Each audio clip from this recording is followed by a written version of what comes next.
Welcome all. Good morning, good afternoon, good evening to this Workstream session of the Finance Leadership Group on Plastics. It is the July edition on the 2nd of July 2025. And we will be presenting an ambitious agenda to tackle in 60 minutes, but this meeting is 60 minutes. So let us take you through. For those not watching live, welcome to the recording and happy that you joined. So the agenda is really quite simple, a welcome and some highlights. Then we'll talk about the all-important INC 5.2 negotiation in Geneva. We'll tell you about two deliverables and part of the action plan of the Finance Leadership Group on Plastics, the Plastic Pollution Action Guide, and then handing over to my colleague Carrie Moss, who will tell you more about sectoral guidelines on plastics and why she needs your inputs. We'll end with some closing remarks and announce the other workstream meetings which we have planned ahead of time and which you will be invited for to join.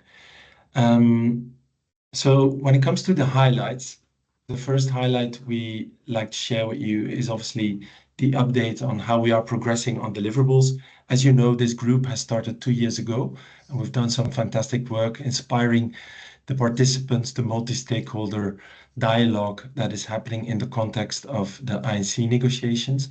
First by publishing the key messages, and then a report redirecting financial flows, and then obviously the finance statement signed by 180 financial institutions, representing 17.2 trillion in combined assets. So we're building on that to actually shape our narrative, and we're actively doing that, and we'll come to that, by presenting that narrative together with many partners, many financial institutions, a growing number of financial institutions, actually, during increasingly high-level events, including the INC context itself. What we will speak about are obviously things that will be of interest, like the finance statement video, a publication, but more on that later. So we're progressing well. That's the message behind this slide on the deliverable schedule and the planning for the Finance Leadership Group. So we had World Environment Day. It's actually the largest environmental event in the world, more than 2,500 sub-events all across the planet. And the tagline was Beat Plastic Pollution. So there was attention on the UNEP level. World Environment Day is organized by UNEP with many of its partners. You see Inger Andersen here drawing attention for the importance that we beat plastic pollution and that we use the multilateral system of the UN to agree amongst countries on solutions that will tackle this tenacious problem. We also have published something through the Finance Lens on behalf of UNEP-FI. You can find that on our website, and we have included the link to it. So please read it in the handout. Next slide, please. So we had a very good UNOC side event. UNOC is the United Nations Oceans Conference. It was held in Nice, France, and some very important decisions were made regarding protection of oceans. And obviously, plastic pollution has an oceanic component. We had high-level speakers. Very important speaker was Jyoti Mathur-Philippe, representing the INC Secretariat, but also Pradeep, who was presenting to us a blended finance facility that you will learn more about in coming workstream sessions, which will allow private financial institutions to blend finance in the context of the implementation of a possible future plastics treaty. We also had a practitioner, Rob Kaplan, the CEO of Circulate Capital, telling us how that works in Asia and Africa, where they have positions in their financial portfolio.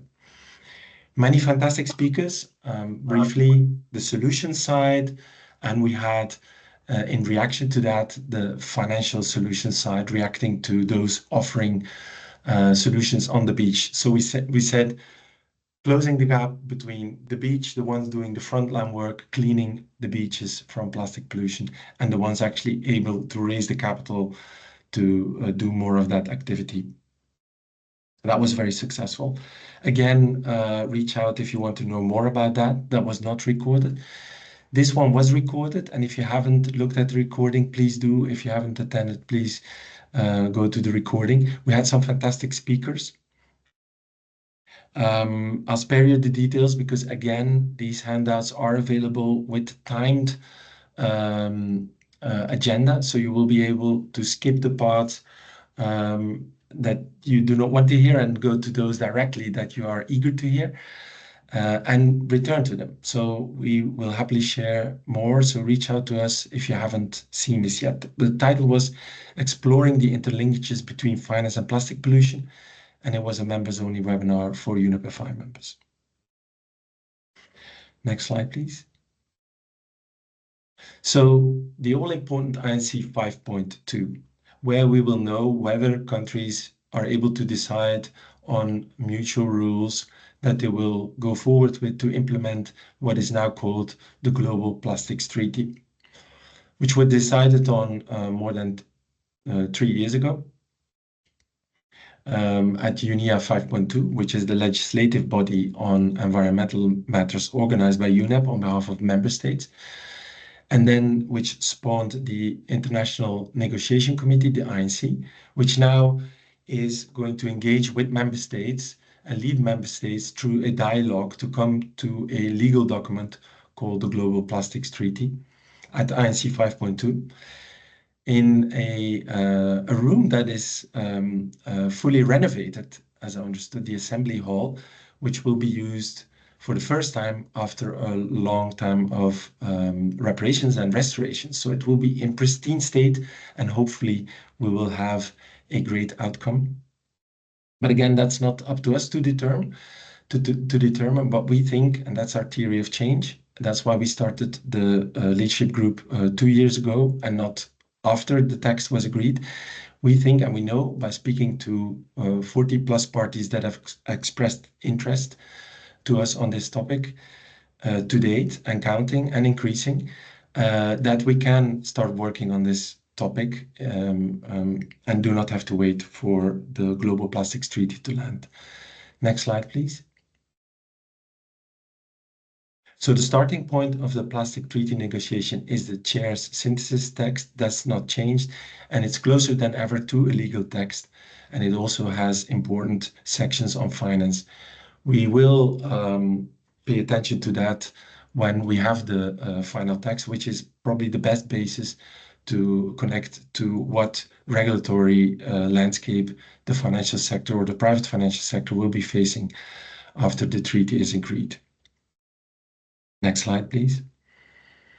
So a pre-event, which is unofficial, so it's not a side event to the negotiation, but it's a pre-event that we organize together with our partners. As you might know, UNEP-FI is part of the core team together with World Bank, OECD, and the World Economic Forum's Global Plastic Action Partnership, that's WAF-GPAP in short, and the Circulate Initiative.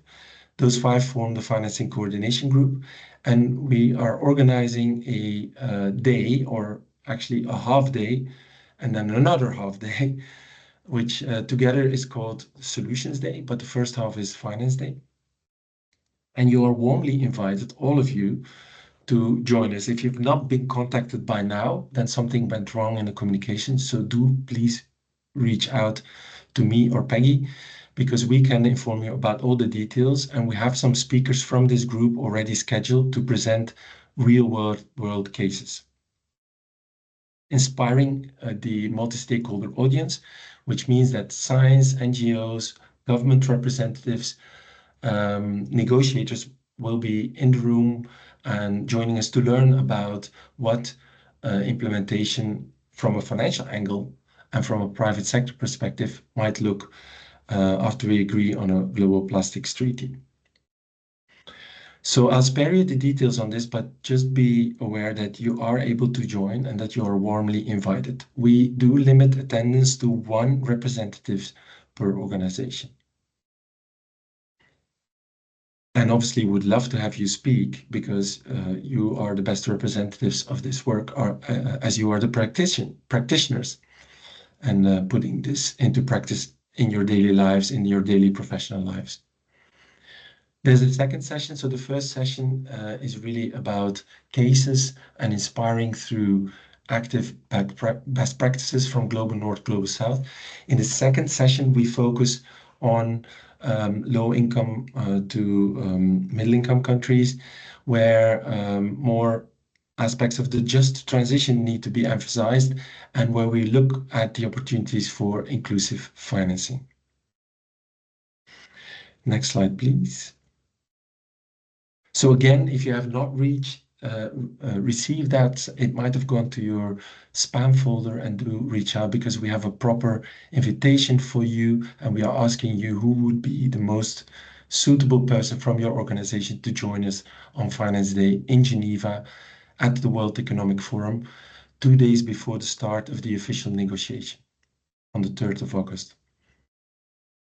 During that day, we will show testimony of some members that have signed the finance statement, part of the group of 180 financial institutions. Obviously, we can't organize 180 voices, so we will have 7 or 9 voices actually emphasizing the key messages, literally fully aligned with the key messages of the finance statement that was signed by the CEOs, and they are a great testimony to the fact that the private financial sector is willing to act and that it is asking to pay attention to the enabling environment for finance, which is obviously outlined in the key messages of the finance statement, and which they will be delivering. And we will be showing that video to the attendees of the Finance Day at World Economic Forum in Geneva on the 3rd of August. That will be the premiere of that. Go ahead, Ugne. So now over to the deliverable schedule. So these were some highlights of things that were in the past, like the awareness session and the session at the Blue Economy Finance Forum in Monaco, and also one coming, the unofficial side event, which we call the Finance Day 2.0. Warmly invited to those, but also warmly invited to pay attention to the work that we'll be doing on the Plastic Pollution Action Guide. Be aware, this section contains some questions that we will ask you to answer with Mentimeter.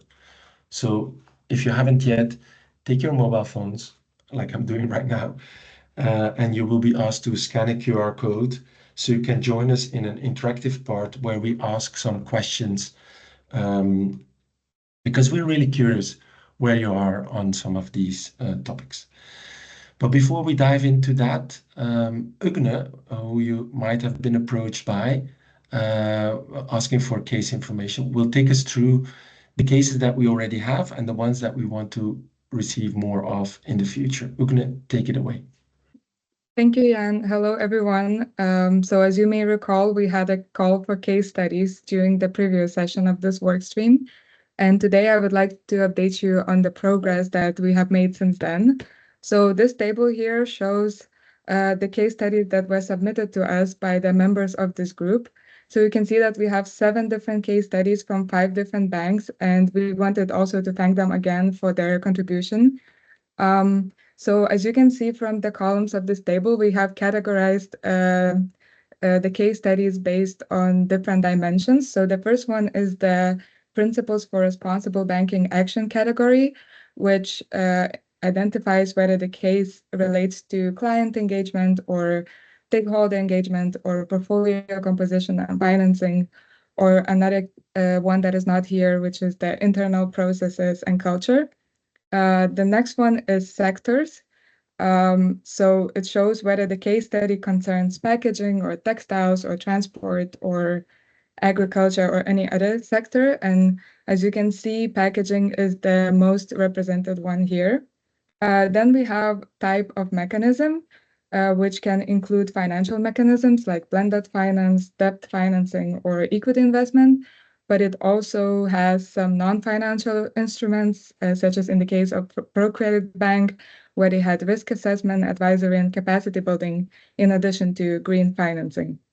Lastly, we have the archetypes from Circulate Initiative and Circular Economy category, both of which show at which stage of the plastics life cycle the project is.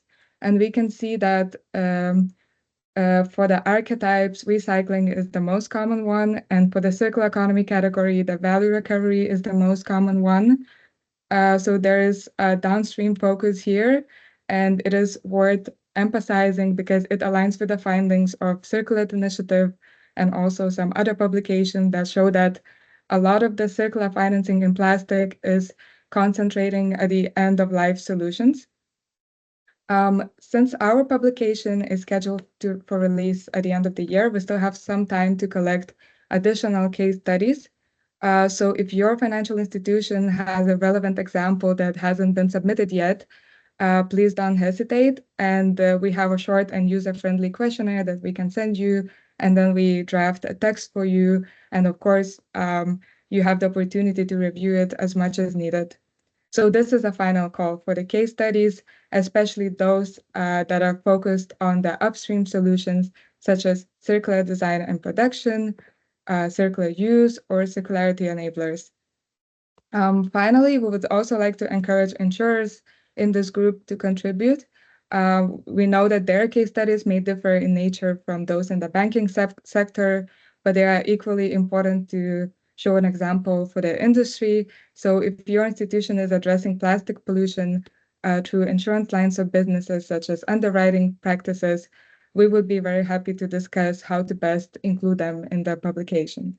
So I leave my contact here, and I give the floor to Jan to talk more about the whole publication and what it includes.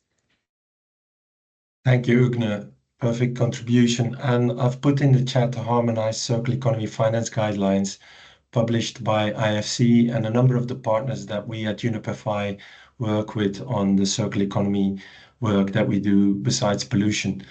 And thanks for that. And that was a very clear call for more cases and also those that we do not have yet, especially those categories that are more upstream. So emphasizing that one, very welcome to contribute your insights there.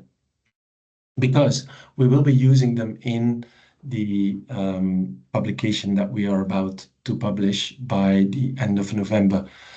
I won't take you through all the details here because this is really a document that you will see more of once we have populated it with some more data and once we can ask for your review. We have an introduction about the importance of plastic pollution and the materiality of it for the financial sector. We have some priority actions across the different realms of pollution, and that's very important, and we'll ask you to prioritize them yourselves in one of the Mentimeter questions, which is coming up.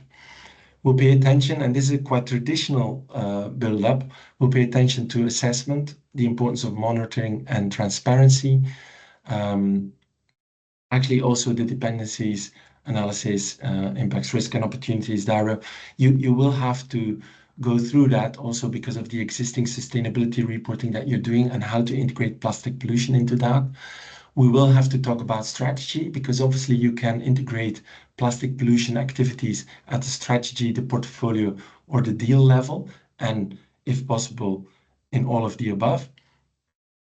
But you will have to be aware on how that works on a higher level from a strategy point of view and which metrics could be used to measure success, both in product development and in any transition plans that you work with your clients to realize. That's already action, but then we say action really comes down to policies, products, the portfolio composition, engaging with your clients, and also looking at how to communicate with the multi-stakeholder field that you will need to tackle this very tenacious pollution problem.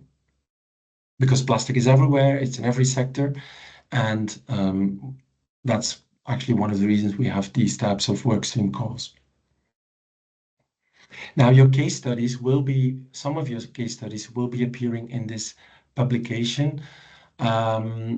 Obviously, one from the banking, at least one from the banking sector, one from insurance, one from the investment angle. But we could also choose other angles, like Uno was saying, more focused on blending or on equity or on debt finance. We still have to decide what angle, what categorization we will use for that. So I think we can now progress to the Menti because some questions are in there that are important for us to know where your priorities are when it comes to the type of pollution that you like to see emphasized, more logical for your type of clients, for your type of portfolio. And if you want to go online, please scan the QR code. I'm doing the same, which will allow you to enter into the Mentimeter that we have prepared for you. Give a thumbs up once you're online so we know that people are in.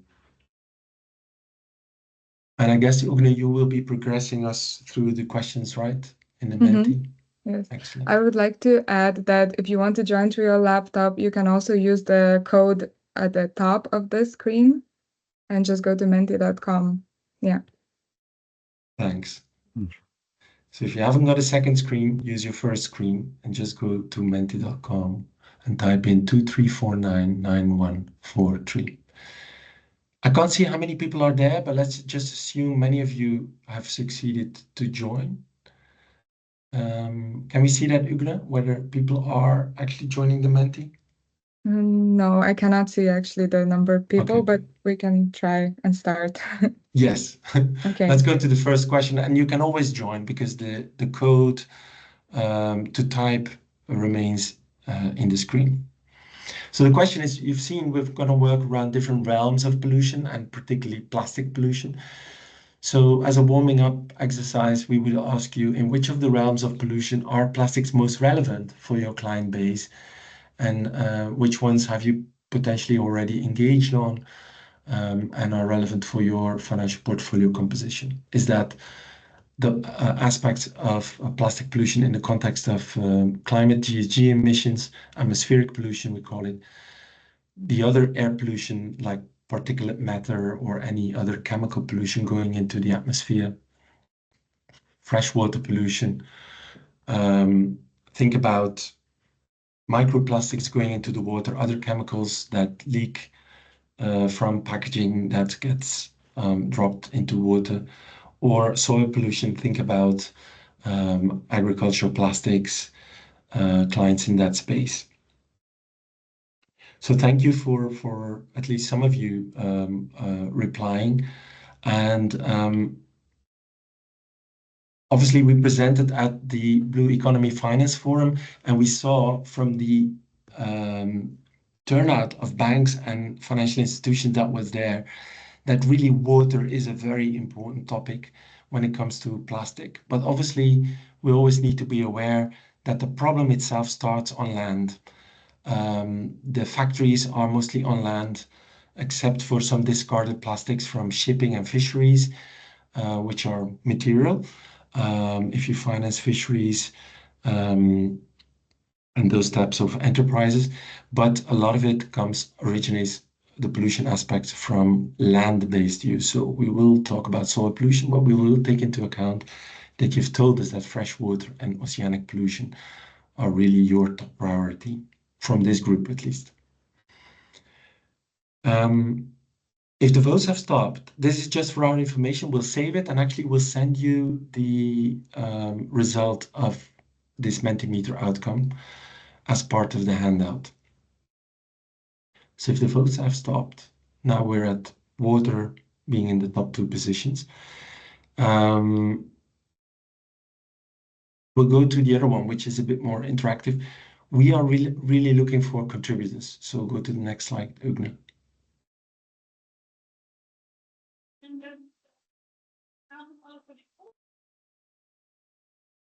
So we're going to ask you a general review. So that's fine. But we will ask you what area you would be most comfortable with contributing, for example, in a box or in some sort of limited size text, a best practice that you have in your company on any of these topics. whether that is assessment or strategy. And I think you do multiple things, right? So you could choose more. Just indicate where you would want to contribute and just inform us where you would want to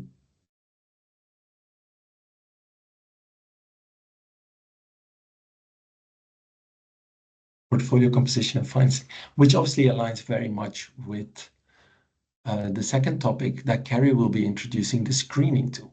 So thanks for that. Can I call one person out who said portfolio composition and financing? Because that's one. Who would like to contribute with a box on that? Please make yourself known and unmute yourself if you want to. It's a voluntary unmute. Yeah, that was me, Jan, from Saxon. Okay. Khadija. Hi, Khadija from Hi. Societe Generale. Well, we know you're active building a fund, so I can assume you would want to share something on how you build a fund and actually work on portfolio composition. We'll be happy to work with you to flesh this out and to share that best practice. Can I ask somebody to make themselves known on climate engagement or on stakeholder and partnerships, actually? Hi, Jan. Yeah, on client engagement, I was one of the two, I think. Mentioned this on the one hand, because I think examples are good to show how progress is being made, and on the other hand, this is also public information we can share externally. Okay. Great. That sounds fantastic. We do have some time. Sorry, I mean, I'm going to max out the time and then I'll hand over to Carrie. Stakeholders and partnerships. Anybody that chose this one? And I was the other one, so 2 times ING on this topic. Excellent. Thanks, Floske. And many cases from ING, so very grateful for that. Again, bear in mind that we are also looking for the other categories. So if more is available, we are thankful for anything coming our way that feeds the picture or the best practices insights on the upstream applications. Okay, we'll leave this topic. We have enough inputs. I love this Perhaps because on stakeholders and partnerships, it would be nice if we can also talk about partnerships with our clients, right? With real economy actors. Just putting it out there, we're working on a systems change accelerator. That could also be an angle, but I'm sure also other parties in the call have examples, but maybe we're traditionally thinking, of course, on our group here and working with, I don't know, NGOs, academics, but maybe we can take the business angle forward as well and show how we're actually working with our clients to advance on this topic. Brilliant.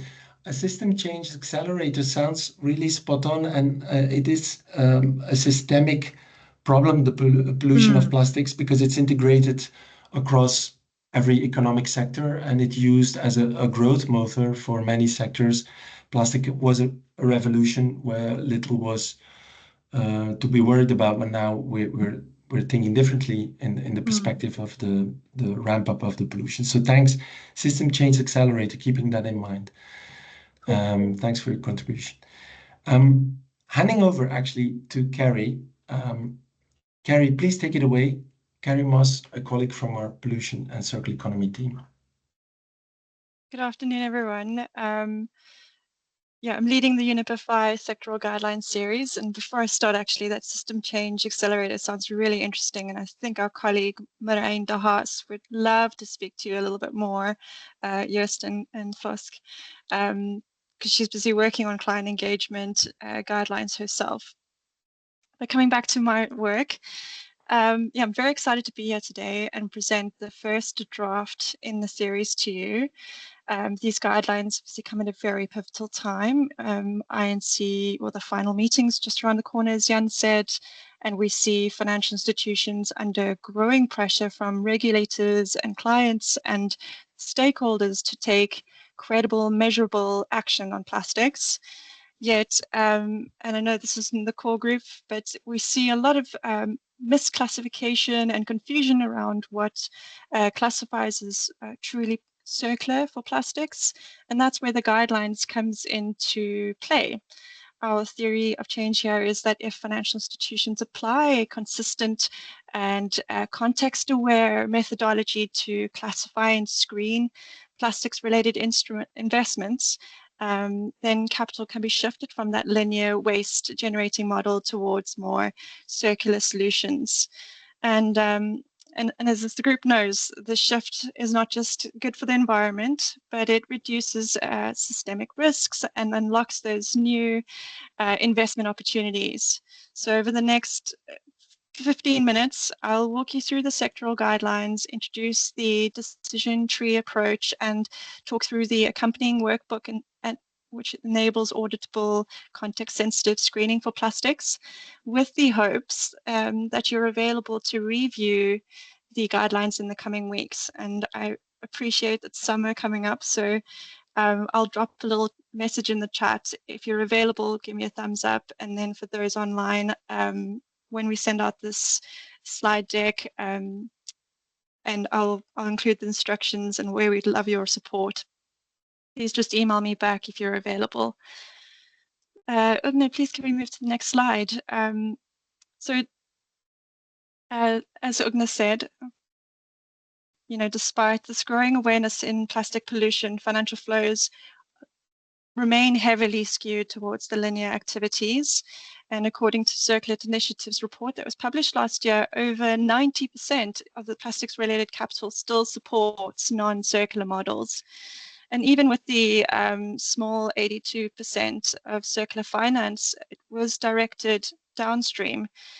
So these guidelines will provide financial institutions with a credible and consistent approach to classifying circularity and supporting that redirection across the entire plastics value chain.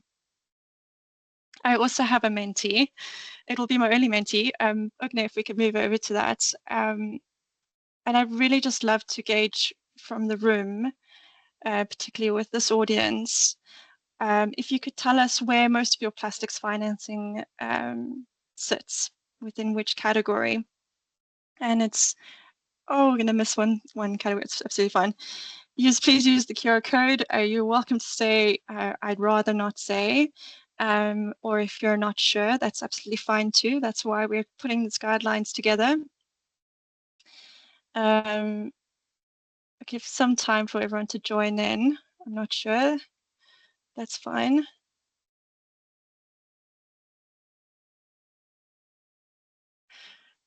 So as you know, I said in the last slide, from our experience and from global data, most of portfolios remain quite skewed towards value recovery and recycling waste management. This is completely understandable. There's a lot of reasons for this, and oftentimes it's really good intentions behind this skew, but real circularity starts much earlier in the value chain. So I'm really happy to see that we've got quite a distribution. Well, we've got a few in circular design and circular use. Those would be wonderful to get what good looks like for cases for Ugne and Jan's publication. And yeah, I really want this. I think what I want the votes to kind of, we do see a skew in the votes, obviously, and there's only a few that responded and some that haven't been sure, but that's exactly, as I said, why the guidelines are being put together, is to help you spot those blind spots, to help rebalance capital flow across the entire plastics value chain. I would love to go into why I classify circular economy aligned finance, but we don't have a lot of time. But in short, this credible classification isn't just obviously a technical exercise. It is really the foundation for system-wide transformation of plastic finance. Ugne, can we go to the next slide? And thank you very much for responding. At the heart of the guidelines is the decision tree. It's the decision tree approach, which is a structured but very flexible decision tree tool designed to support financial institutions across several key entry points, whether it be portfolio review in assessing your current exposure and alignment, or origination in screening new deals and clients, or for the more advanced financial institution product development and structuring plastic circularity into sustainability linked loans or metrics. But no matter which entry point you're coming at this from, the decision tree follows a very consistent logic. Select your circular economy category, test the substantial contribution to circular economy through criteria and guardrails, and check the do no significant harm and minimum social safeguards. Each of these steps are based or evidence-based and streamlined, designed to reduce misclassification, enable early stage client dialogue and engagement, and support faster, more transparent decision making. The process enables consistency whether you're reviewing legacy portfolios or structuring a new sustainable finance product. And as I said in the beginning, my colleague Marijn de Haas is busy developing the little loop on the right, the client engagement loop, which ideally we want to encourage a consistent pipeline of aligned projects to come by the decision tree for financing. Next slide, please, Ugne. In applying system and activity level lenses in the category selection, the first step is arguably the most strategic step in the decision tree. It determines where the project with one of the 4 categories that we saw in the main team. But this isn't just a ticking box exercise. This step really sets the tone for how capital is allocated and what kind of impact it can actually deliver. So to support this, the guidelines offers 2 complementary lenses, the macro lens, and this helps you align the plastic circular economy ambition with system conditions. And that means, is the local system ready for the kind of intervention you're going to invest? Are we targeting meaningful gaps in the plastics value chain? And is this intervention aligned with national circular economy and plastic pollution policies? Now, the image on the right, which was adopted from UNEP's National Guidance on Plastic Pollution Hotspotting, really captures this logic. It's what it's trying to say is that not all interventions offer equal value. Priority interventions are those with high mitigation potential and low unintended trade-offs. And the guidelines use this framework to help you determine feasibility and ambition contextually, especially in those high leakage and low infrastructure markets, where the micro lens, it zooms into the activity level. So what is the dominant circular function of the activity you're investing? Does the activity meaningfully advance the function, or is it marginal? And do material regional systems actually support it? So for example, investing in compostable plastics, it might seem circular, it's a design and production category, but if the region lacks composting infrastructure, the circular outcome won't be realized. So both lenses really help you untangle this. It's supported by the decision aids in the workbook for transparent and defensible categorization. The results are smarter allocation of capital, one that targets transformation and not just incremental efficiency. Next slide, please, Ugne. So once the circular category has been selected, the next question is, does the activity deliver substantial contribution to circular economy? So this is where credibility of your classification is tested. Gate 2 asks whether the activity goes beyond marginal gains or process tweaks, and it actually delivers measurable and material outcomes, like reducing virgin polymer use or eliminating high leakage plastics or scaling reuse infrastructure. And to support this, we've developed the plastic screening criteria workbook, which really helps you identify which archetype activities are attributed to which parent category. And with each activity, we've developed a host of KPI examples, and those are also mapped to common disclosure frameworks such as TNFD or CSRD ESRS. That's for the origination, entry point. If you're coming at this from a portfolio review, we've also got the NACE codes and ISICs and NAISC codes in there, which helps you really pull plastics activities out of the various sectors because it's material. It can be a little bit complicated. We've also listed several keywords that you could look up per category in that workbook. So what we're really trying to assess here is, at this stage, is contribution, so what is the contribution scale and systemic relevance? Is the outcome traceable? Is the contribution transformative or is it incremental? And does match the ambition of your institution and the readiness of the regional policy environment? So if those answers all stack up, the deal passes past gate 2, and if not, it may require further structuring or escalation to the client engagement team for support. Ugno, next slide, please. So we move into gate 3, which is where the credibility of your circular classification is either validated or further client engagement is required. The step asks whether the activity or project company complies with significant harm across other environmental objectives like climate or water, pollution, biodiversity, and or meets minimum, it is and, sorry, not or, meets minimum social safeguards, and optionally whether it demonstrates positive environmental interlinkages that enhance broader sustainability outcomes.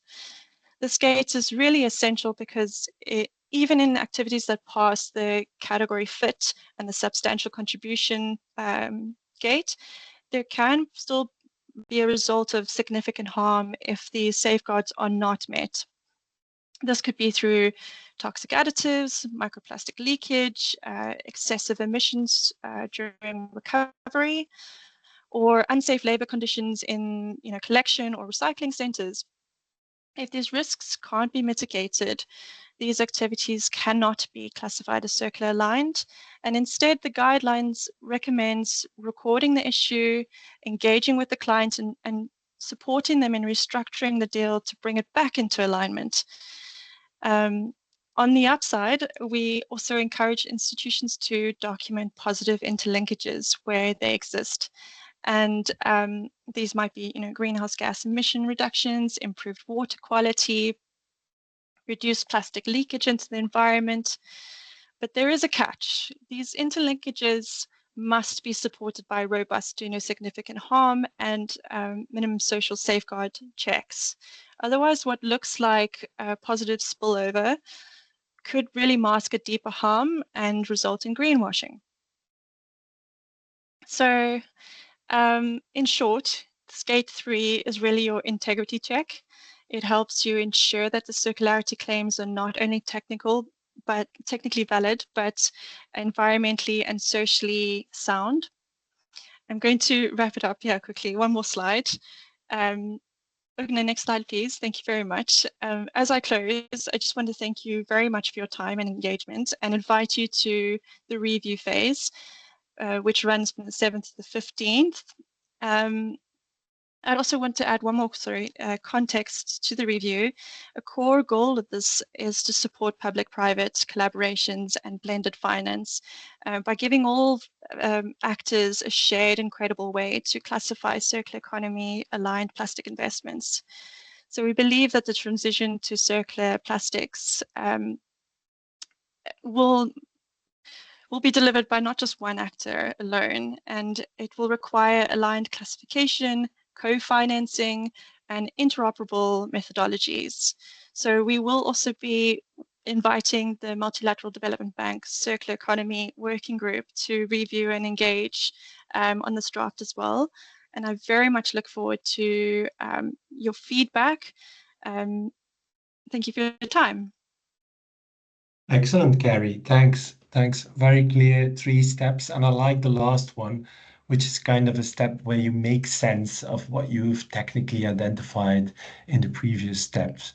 And very much a human assessment component, very much increasing the quality of the work that we do. So thanks for that. And for the practicalities, you will receive a mail requesting for review within the time frame indicated by Carrie, which is the review period is really running next week. Short and sweet, so please do return your comments within that period. Now, there's been a very important historic moment for pollution as a topic. And I'm inviting Peggy Lefort to take us through what that means for the future.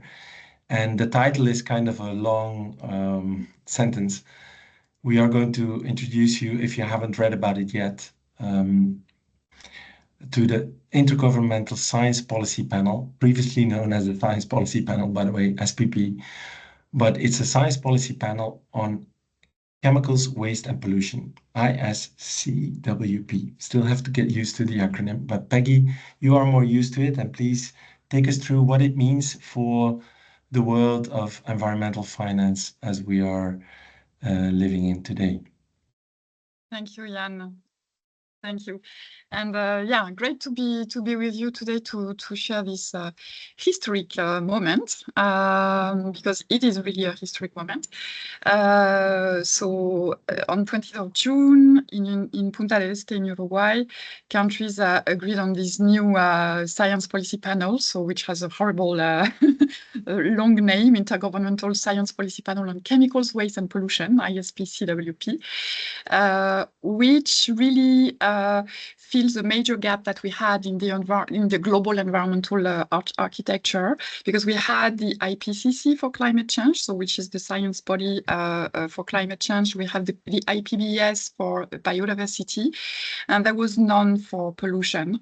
Whereas as we all know, we face this triple planetary crisis of climate change, nature loss, and pollution.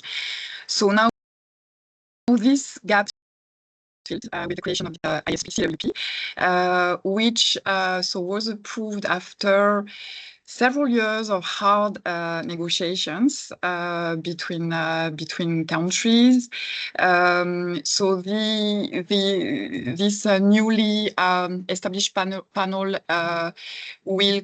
is expected to conduct global assessments, to identify knowledge gaps, to communicate complex science into policy-friendly formats, and to integrate capacity for national decision-making in relation to the panel's function on the topic of pollution. And so it will be hosted by UNEP. And now that this has been agreed, the next step will be really to operationalize this science policy panel. So that will be for the next steps. I just wanted to highlight also the words said by Inger Andersen, the executive director of UNEP, when it was approved, and I will read it. Today we made history. This panel represents science and cooperation coming together to minimize the negative impacts of chemicals and waste and prevent pollution. This is the first step in delivering meaningful action to address our global waste and pollution crisis and secure a healthier, safer future for all. During complex times, environmental multilateralism has yet again delivered for people and for our planet. And so now our focus turns to operationalizing the panel so that it can quickly and effectively support countries, safeguard our environment, and protect generations to come. So we trust that this will help to give more visibility to the topic of pollution, combined with the current negotiations and the final final phase of negotiation on plastics, coupled also with the implementation efforts which are scaling up for the global framework on chemicals. So yeah, quite exciting to see that the topic of pollution is really taking stronger momentum. And we'll obviously take all this into account in the work that we are going to develop on the Plastics Action Guide, on the sectoral guidelines that Carrie presented, because being informed by science is key in all the work developed with you. So thank you, and looking forward to next steps with you. Great. And although it's a horrible acronym, the sister organization of the one on climate and biodiversity now fills the gap on pollution, and as said, historic and very much work in progress, very useful for the work that we do. There was a call out in the chat that I want to draw your attention to. Carrie put up, please thumbs up on this comment if you are available to review the plastic sectoral guidelines. But I think, Carrie, that those thumbs will not nearly represent the attention that you will get, because we will send it to all of the group, and then all of the people will be asked to review, not only those in attendance. And thanks for those, by the way, offering to support proactively. Now, the last thing that's left to do before we close this session, I probably need to ask, because we have some minutes left, is there anybody that wants to come in with an open-ended question? So making some room for that. Otherwise, we will move towards closing the session and maybe give you back some time in your agenda. But I do not want to miss the opportunity to give you the opportunity to speak.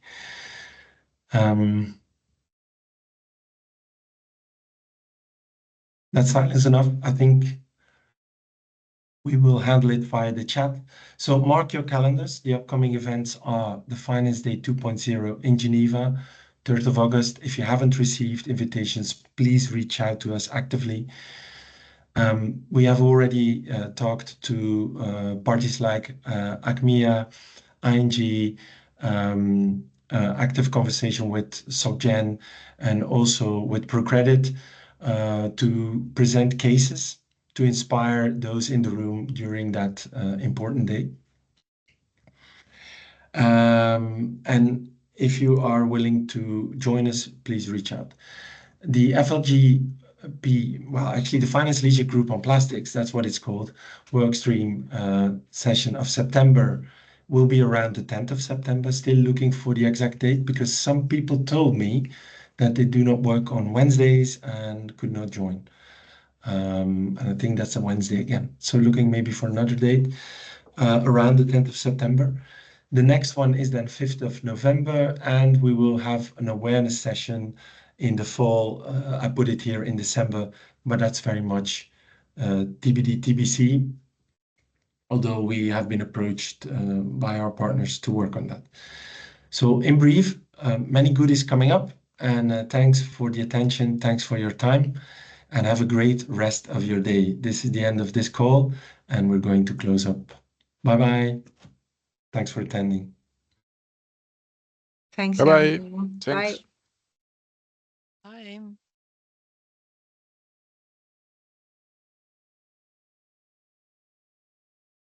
Thanks, Carrie. Thank you.